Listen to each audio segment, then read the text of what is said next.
Hello and welcome back to the broadcast episode 1 of season 2. So we've had a little break for the last little bit and we're now back on the podcast talking all things endurance, all things running.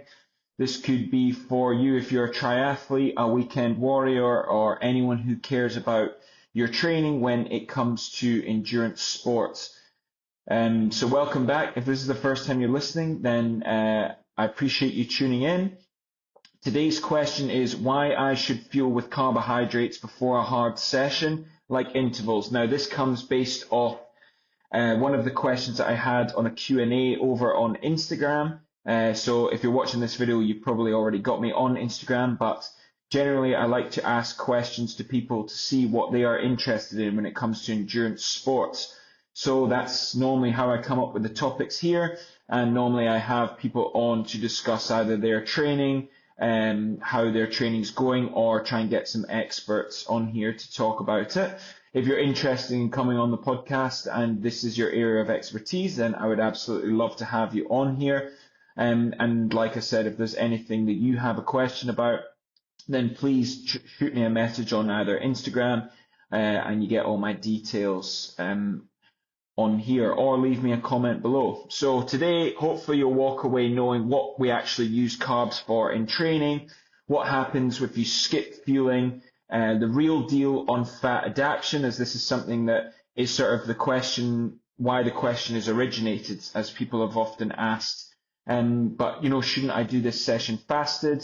So I want to touch a bit on that just to make sure that we're covering both sides of the coin, and then just a bit about timing on nutrition. So first of all, we want to talk about why are carbs sort of king for high intensity interval training, like intervals that we do down at Jamira John's on a Wednesday morning. So basically, the reason is when you're doing this kind of effort, carbs are your body's main source of fuel. When you are working hard, your body is using carbohydrates to fuel the performance. Now, carbs are stored in your body as glycogen, both in your muscles and in your liver. You normally do have glycogen stores, providing that you have ate a carbohydrate-rich diet in the sort of days and hours before. But, usually that carbohydrate store will only last a finite amount of time. It's important to make sure that our glycogen stores are topped up before that we do this kind of exercise. So anything above moderate intensity, I would say that these are the kind of sessions that you want to make sure you're fueled. So that includes all the sessions, tempo runs, intervals, VO2 max sessions. This is where carbs are your most important source of fuel and should be taken on board before you start. So this is fast access energy, okay? So this is energy that you need now, and it allows you to perform the intervals at the paces that you require. So hard effort requires good fueling, okay? This is like a Formula One car. A Formula One car does not run on diesel, it runs on high octane fuel. This is the same with carbs. You're not going to see someone going around a race circuit in a Formula One car without putting the appropriate fuel in the engine to keep it going. Obviously, in aerobic performances, fat is utilized as fuel. However, because of the speed that the energy is used, it cannot match the speed of the availability that you are using during this session. You need a fuel that burns instantly and a fuel that works there and then. So basically, that is why we fuel with carbs for these sessions. So obviously, we'll touch on a bit about fat adaptation and fat utilization in sessions, but just as a general overview. So what happens if you don't fuel? So underfueling normally results in performance suffers. So, performance is not going to be as high if you do not fuel for the performance. So you might be able to physically do the session. Your body is going to have enough fuel in it to actually physically maybe do the duration of the session, but you might not be able to hit the quality or paces you need to improve. So if you're going for a time, for example, which is probably the reason that you're doing an interval session, you might not be able to hit those intensity markers that you have laid out for yourself. So that is pretty much taking away the full purpose of the the session itself and why you're actually doing it in the first place. So obviously that's really, really important. You want to fuel for the performance you want. Another thing to say is obviously you have the risk of bonking. For anyone who has bonked during exercise, that is just the lack of glycogen availability there. It can often feel like maybe a bit of brain fog, maybe feels like you're tired, maybe feels like you can't do the session. So that is something that you'd want to avoid if you can, if possible. Now, back in the history of endurance sports, lots of the sort of riders, Tour de France riders will talk about it, was all speaking about low carb, high fat, fat utilization, all, fat utilization important things, but now they have realized that performance is actually more important and fueling for the performance you want. So most of the models of professional athletes, if you sort of follow any of the big trainers, they have gone away from the fat adapted model and will now fuel for all the performances that you want, because if you do, it will lead to enhanced recovery, less muscle breakdown, and less cortisol, stress hormones going through your body, and then you'll generally feel a bit better. And this is really important for people who have, say, an important 9-to-5 job. If you're from 6 a.m. till 8 a.m. doing, high intensity endurance activities, and then you go to expect a high performance and a high performance job, you don't want your stress hormones too high. You want to be able to have good recovery. You want to be able to go in and sort of have a performance at work. That means you're probably able to pay for these expensive endurance activities that you're doing. So, that is very important. And over time, a lack of fueling will lead to a dip in motivation. It will probably lead to you being sick and lead to a dip in your consistency of training. Now, ultimately, all of us know, and you've probably checked it out from most of the podcasts that I did in season 1, is that consistency is probably your biggest friend when it comes to endurance. Not nailing any hero workouts, not trying to sort of go for the big workouts. It's nailing consistent performances over and over again. Now, if it leads to, if you're under fueling consistently, then you're going to get bad sessions over and over again. So, that's obviously really, really important. So, benefits of pre-session carbs. So this could be anything from as simple as a couple of bananas, some dates, maybe an energy gel, a carb-based drink, even something, if you really want to, it's probably not ideal, but something as simple as taking on like a Gatorade, something like 24 to 30 grams of carbs before, this will boost your energy, sharpen your focus, and sort of give you a bit more mental resilience in hard efforts. It will give you a better performance during the session. Now, I normally say to people, especially those who struggle with able to take carbs before a hard session, I will say obviously the first one might feel a bit more difficult, but take into account a performance, say on week 1, and then focus on doing 4 weeks of fueling the performance that you want, and then come back to me and say the difference in how you feel. So this is obviously really important. So this will also help keep glucose stable and will not have massive spikes in your glucose throughout the day. You want to try and keep the sort of dips and highs and lows. You want to be pretty steady across the day. That might lead to fatigue or sort of extra lightheadedness. Now, this is really important. There's a lot more sort of knowledgeable and qualified people when it comes to this, but sort of female athletes, this is very important, that it can have a massive effect on your hormonal health.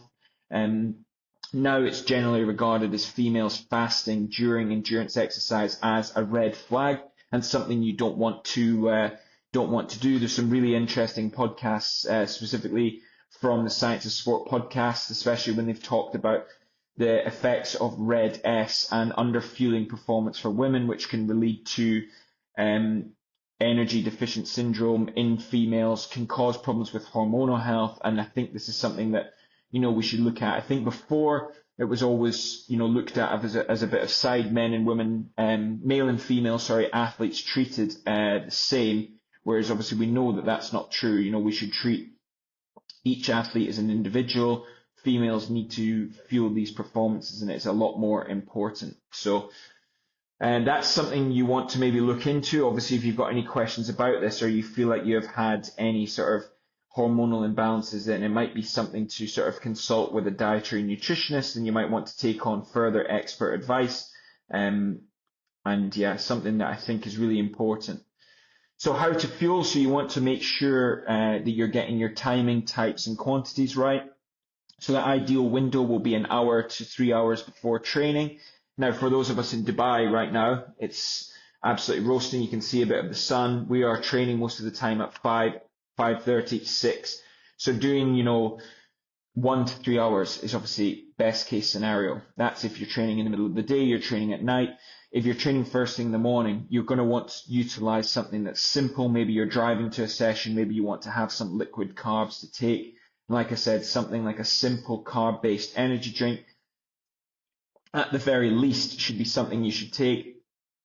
You can't tell me in the 20-minute drive you're going to go to the run that you can't grab a couple of pieces of toast with jam, some fruit. You can easily eat a banana. So basically you want to try and keep the shorter the window, the simpler the food. So you want to try and think of something really, really basic. Obviously, if you're going earlier, 3 hours before, then maybe you're able to have something with a little more sustenance, something like a sort of porridge-based thing or pasta, something carbohydrate rich to be able to fuel the session. Now, typically for most of us, I'm going to say as a general rule, you want to aim between 30 and 60 grams of carbs before a hard session, okay?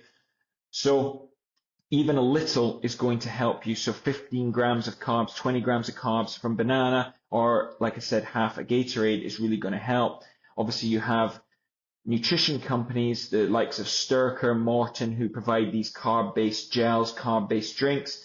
They are really, really easy to take on, although they are more expensive. But I try and generally say, as a rule, to have whole food-based things like dates with maybe a bit of honey on them. Then that's going to be something a bit more whole food related. So so that's a couple of things you can do. Like I said, 3 hours out before, you maybe look at oats and honey with berries. An hour out might be something a bit more simple, rice cakes and jam, or 20 minutes out might be something like an energy gel or a banana. So the other side of the coin, fat adaptation. Now, this is something that I was told by a couple of coaches that I've had before. Obviously, you can have fat adaptation. This is your body's ability to use fat as fuel and train more efficiently. Now, this has a place, and you are going to train your fat adaptation, especially during your long, lower intensity training runs, endurance runs, zone 2 rides that you're going to do on your bike, even low level endurance things. One of the best things you can do for your fat adaptation, long fasted walks, perhaps in the morning on a rest day. These kind of things will help improve your fat adaptation. However, it's important to know that when we are doing these high intense interval sessions, the purpose of what we're doing is not to improve our fat adaptation. That's not why we're there in that session. It's not the purpose. It's never been the purpose. So you can get some benefits. There have been studies to show that training low on low glycogen can improve fat oxidation, but it comes with trade-offs, as I previously mentioned in the earlier segment about it could have hormonal issues. Now, that will affect men and women. It can also affect your mood, your recovery time. It's shown to affect your injury risk as well. So that's also something very, very important. So with carbs, one of the main things it does is increase perceived effort. It makes your output worse, and then also increases your stress hormones. So if we're training for performance, they don't really sound like things that we want to do. So what we want to do is try and train for performance and not worry too much about sort of something sort of a bit arbitrary. So we want to make sure that we're not always training low carb, as you might be leaving these performance gains on the table. So you can build fat adaptation through these low carb sessions, but do not let them get compromised by using them in key workouts. So use the right fuel for the right session. So I don't want to hear about people trying to do fasted interval sessions. Now, I know I had a bit of backlash on Instagram with a post that I did. basically saying similar to this, and I mentioned about other runners in other continents. For example, in Africa, the Kenyan runners, someone had mentioned a sort of off the cuff remark that they had trained with the guys in Kenya, and they did all their sessions first thing in the morning, completely fasted. And obviously I can't speak to that because I've never personally been there, and I've never personally been in one of their camps, and that may be true. But these guys, I guarantee you, if you look at their fueling throughout the rest of the time, they are fueling sufficiently with carbohydrates, especially these guys. The studies have been shown in these Kenyan athletes that they are looking at nearly taking 70 or 80% of their calorific intake from carbohydrates. So they might not be taking something immediately in the morning, but if they have been sort of training the day before, they're going to replenish their carbohydrate stores the day before with these carbohydrates. Now, it's not really ideal, and you never know. These guys, even though they're elite, they might be leaving performance gains on the table. So this is something to consider. So basically, I want to talk about practical advice, exactly sort of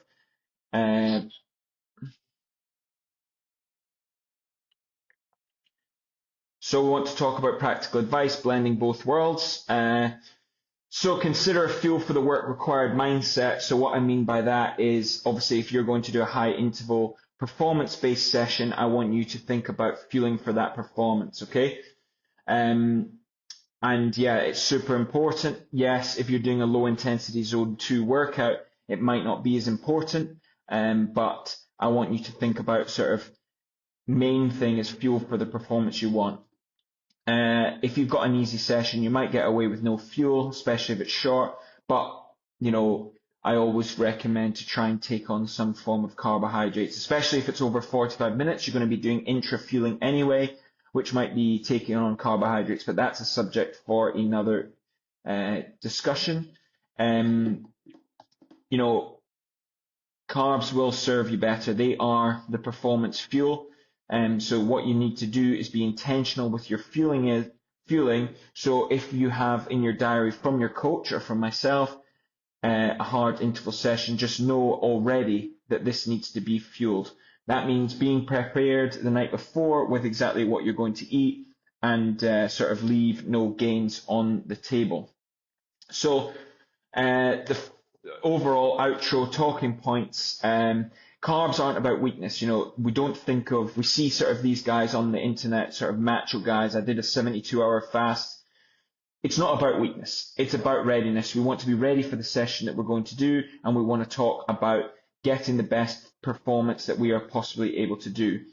So don't fear the feeling. Instead, see it part as your training strategy, especially if you're doing something as important as a marathon. Now, one of the major key factors about a marathon will be the amount of carbohydrates you're able to utilize in your zone 3 effort, which a marathon is. A marathon is not a zone 2 effort. It will be a zone 3 effort, which means the majority of our fueling will be taken on by carbohydrates, okay? So it is super, super, super important to make sure that you're fueling these sessions.